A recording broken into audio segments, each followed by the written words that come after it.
Hi, friends. Um, this is the AP Write that you just did. You should be watching this after you wrote it so that you already thought through it. You're going to notice, I'm sure many of you maybe have looked at this one. And the reason that I pulled it out is so that you could focus on just the nuts and bolts of how to do it, especially with the typing and reading it on screen and all that, because we've been doing it all on paper, so we haven't practiced. And hopefully it gives you a little bit of confidence so that you had a good idea of what to write. So I'm going to walk through it. I've already highlighted the instructions in the prompt, and if you remember on the new version of the test, they're going to rephrase it. That Albright uses in order to blah, blah, blah. Up just a little bit. So it's pretty similar to what it is, right? But it's always going to say something like, write an essay in which you analyze the rhetorical choices that the author uses in order to whatever that thing is, right? So it could be in order to achieve the purpose, in order to, which is kind of this one, to convey your message, to reach the audience, to create a tone, something like that. It's generally going to be audience or purpose or tone. Or, I mean, I could see a situation where they would just leave it open-ended, you know, and just let you choose audience, purpose, or tone. I don't know if they'll go that far with this adapted test that they're doing. So my gut is that you'll get one, just like we've been practicing. So the rhetorical choices in order to achieve purpose, reach audience, build a tone, one of those. So in this one, we are looking for what helps her convey her message to the audience. And to me, that sounds like a combo sort of audience and purpose, right? You could focus on the purpose and be like what the message really is and why she's doing it, with the audience kind of backing that up, like why for this audience is that important? Or you could really focus on the audience and what in her language is geared specifically to this audience. So we have to know who the audience is. So we look at this. Whoa, that is not what I wanted to do. Mark up. All right, highlighter. And let's pick a color. Okay, so now it's all highlighted. What did I do? There we go. Why is my mouse being stupid? Very touchy today. All right, so our context sentence, 1997. It's the United States Secretary of State, so she's in charge of international relations. Madeleine Albright gave the commencement speech to the graduating class of Mount Holyoke College, a women's college in Massachusetts. So 97, college graduation. The graduates are women. That's really important as we think about the audience. If you remember 1997, that was the end of the Clinton administration. A-push people had to memorize all that. George W. Bush started in 2000. All right, so as we go through, your next step would be to break it up. So I'm always going to encourage you to write in the flow of the piece. Take it in chunks, divide it into 2 or 3 chunks, depending on the piece. This one is quite long, so I personally would go with 3 chunks and write 3 body paragraphs. However, time is an issue for some people, and you might only be able to do 2. So I'm going to talk about it in terms of 3. This one was unusually long. It rarely goes to a second page, and this one goes significantly to the second page.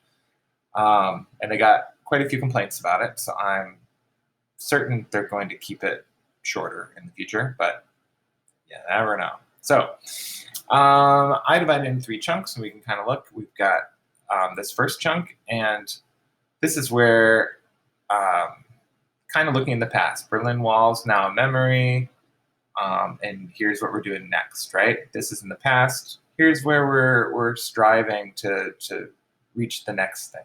The fighting in Bosnia has stopped. We could stop here. Instead, we're doing this, right?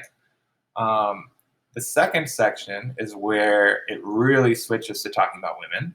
That's all the examples of Holyoke is home, but we know there are uncommon women in all corners of the globe. Sarajevo, I met with women. In Burundi, I have met with women. In Guatemala, I've talked to women, right?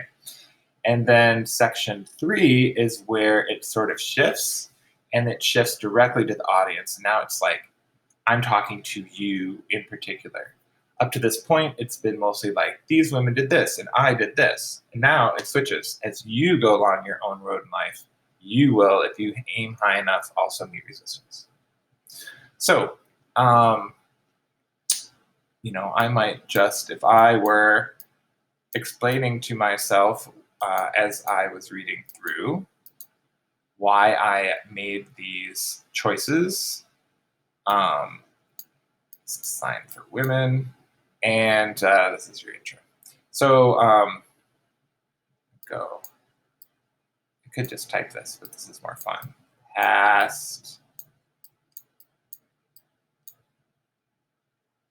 future.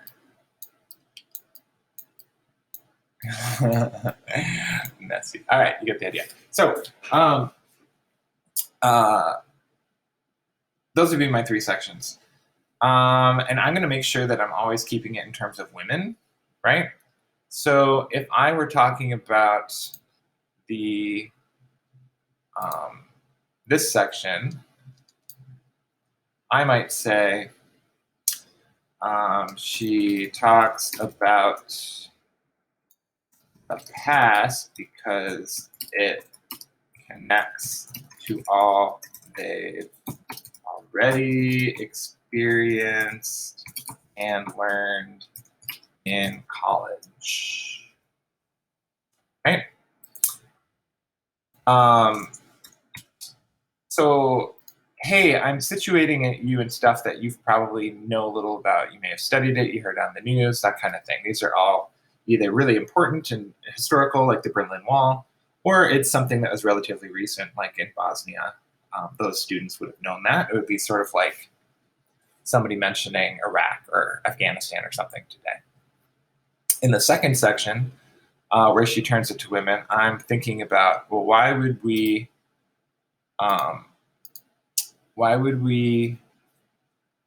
turn it to them, right? Appeal directly to women's place in the world and their impact. So some of you may have noticed as you go through history in particular, the focus tends to be on the men. They've made a point since I've been in school to broaden that out, especially white men, to broaden that out and include the impact of like everybody who's played a role in the country, and clearly that's been way more than just white men. But she's kind of pointing out that women have this place and women have a role, and in some cases women have a unique burden or opportunity or set of experiences, right? So the key word to me in this section is uncommon. Right here. I meant to change colors. So, seriously. The reason I think that's important is like she's encouraging these women to stand out and take their place in society and be more than just a cog in the wheel. Our third section is the you section, and I think that one's the most obvious one in terms of just why it's directed at you. So I might really focus on what she's saying to you, right? And I might talk about this repetition of if you aim high enough, right? That if you set your sights on these goals as you head out of here, you're going to run into obstacles. you're going to find that you're going to be challenged. You are going to have a lot on your plate dealing with family and friends and your job and everything else that is going to distract you. However, persevere, right?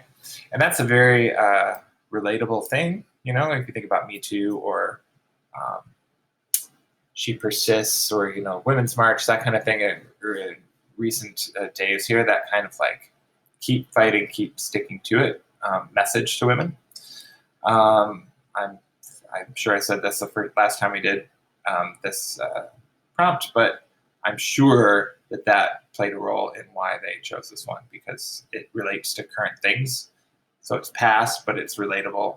It's accessible for you guys in a modern,